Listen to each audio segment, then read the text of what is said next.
It was a cold night in Chicago. The biting wind whistled through the deserted streets. The city, always in motion, seemed trapped in a dark limbo, as if waiting for something terrible to happen. At the downtown precinct, Detective John Carter, a man marked by the scars of the past, stared at the file on his desk. There lay the most important case of his career, the case that would change his life forever. A series of bank robberies had been ravaging the city for months. No one knew who was behind the crimes, but the precision and brutality of the attacks indicated it was a highly organized group. The victims were left in shock, traumatized, and the police were always a step behind. John was known for his sharp mind and relentless determination, but there was something personal about this case, something he couldn't pinpoint, an intuition that nagged at him.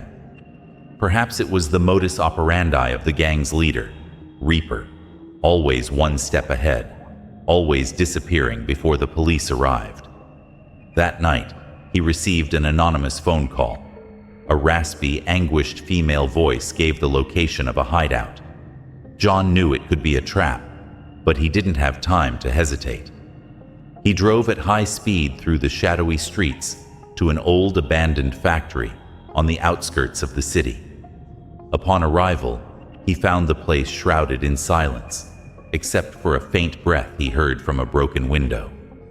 Gun drawn, John entered, his footsteps echoing against the cold walls. As he moved through the hallways, the dim lights revealed shadows dancing like ghosts. Suddenly, a shot rang out. John instinctively ducked and rolled to the side, firing back. The exchange of gunfire was quick and intense. He heard a groan and followed the sound to find a man lying on the ground, bleeding, his gun still warm on the floor. As he approached, something inside him trembled. It was Jake, his old partner. The shock hit him like a punch to the gut. "Jake? How?" John couldn't finish the sentence. Jake, in his last moments, tried to speak. His lips were dry, blood seeping between them. It wasn't me." Before he could say more, his life slipped away. John stood frozen, confused, trying to process what had just happened. His longtime partner, the man he trusted with his life, was involved in the gang. Nothing made sense, but at the same time, a sense of betrayal burned in his chest. Days passed since that night, and the mystery only deepened. John reviewed the case in every possible way, but the pieces simply wouldn't fit. He started to dig deeper into Jake's life and discovered something even more disturbing. Jake had a sister, Megan, with whom John had become involved years ago. They had broken up when John, blinded by his career, prioritized work over love. Now he wondered if Megan had anything to do with the crimes. Things grew even more complicated when Megan showed up at the precinct.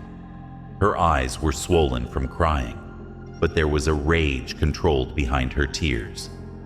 "You killed my brother," she accused, her voice trembling. "He wasn't the monster you think he was." John tried to defend himself, but Megan didn't want to hear it. "Jake was trying to protect you, John. He was undercover in the gang for your sake. You're so obsessed with this life that you didn't see what was happening around you." Her words struck him like daggers. He had always prided himself on being a detective, on following the rules, but this was different. Jake wasn't just a case. He wasn't just a name on a file. He was his brother, and John knew he needed answers before making any decisions. The next morning, John entered the ICU. Alex lay pale, fragile, but alive.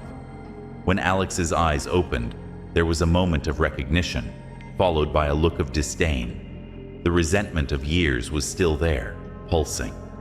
"You should have let me die," Alex said in a weak voice, full of hatred. John stepped closer but kept his distance, afraid of what he would hear. "I couldn't do that, Alex." Alex laughed, a bitter laugh that reverberated in the empty room. "You let me die years ago, John. Don't you see? When you chose your career, when you forgot about me, that's when I died." John felt the deep blow to his heart, but he knew he couldn't undo the past. All he could do was try to understand. "Why did you do this?" John asked, his voice choked. "Why did you become the Reaper?" Alex turned his gaze to the ceiling, as if revisiting painful memories. "Do you really want to know? Or are you just trying to ease your conscience?" He sighed, closing his eyes for a moment before continuing. "I was never good enough, John. Not for you, not for our parents. You had your path, your achievements, and I was just the troubled kid. After you left, things only got worse." John wanted to interrupt, to say it wasn't true, but he knew this wasn't the time. Alex needed to speak, and he needed to listen. That night, the accident, it was a mistake. But when I saw a chance to disappear, I took it. I was taken in by people who promised me power, respect. They gave me what I always wanted, control over my life. But at what cost? He smiled bitterly.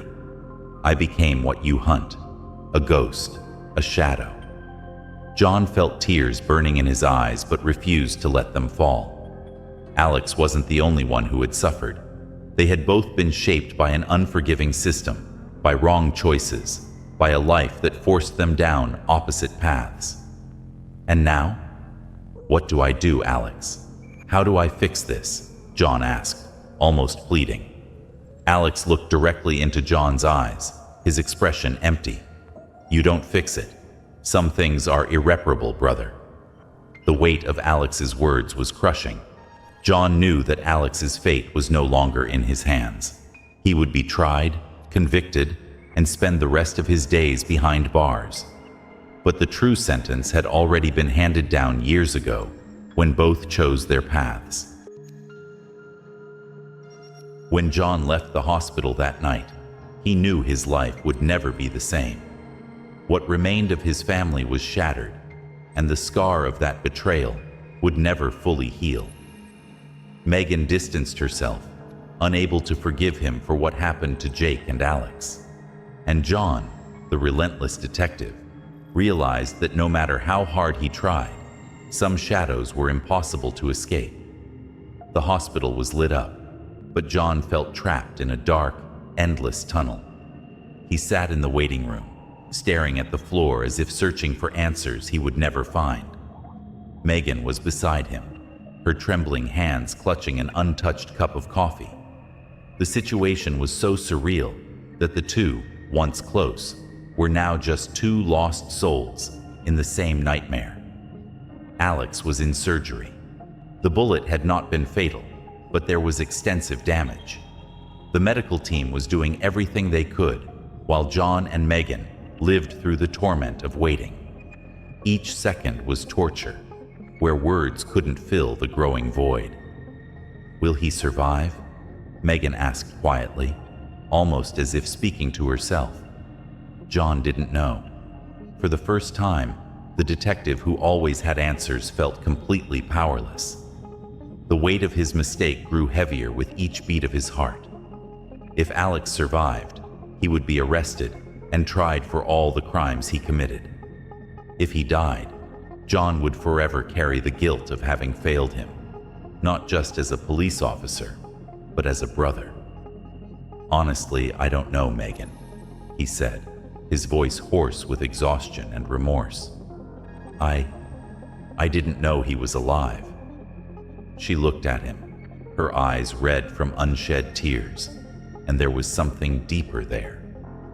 "Did you really not know, John? Or did you not want to know?" The question echoed, heavy and painful. John had never thought of it that way. Since Alex died, he had thrown himself into work, leaving behind any possibility of questioning what had really happened. How did he not realize that something was wrong? How had he missed the signs?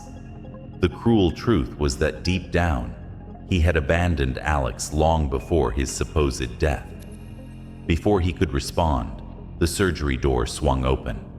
A weary-looking doctor approached, pulling off his mask with a sigh. "He's stable, but recovery will be long. The damage was extensive, and he'll need time and intensive care." John felt a mixture of relief and despair. Alex would survive, but what would happen next was even more uncertain. Megan thanked the doctor, but the silence between her and John became almost unbearable. Without a word, she rose and walked to the window, watching the city lights glimmering in the darkness. "You're going to arrest him, aren't you?" She finally broke the silence. John hesitated. The law was clear, but his heart was in conflict. Alex had done terrible things, but there was something deeply wrong with what happened years ago. Something John still needed to understand. The next morning, John entered the ICU. Alex lay pale, fragile, but alive. When Alex's eyes opened, there was a moment of recognition, followed by a look of disdain. The resentment of years was still there, pulsing.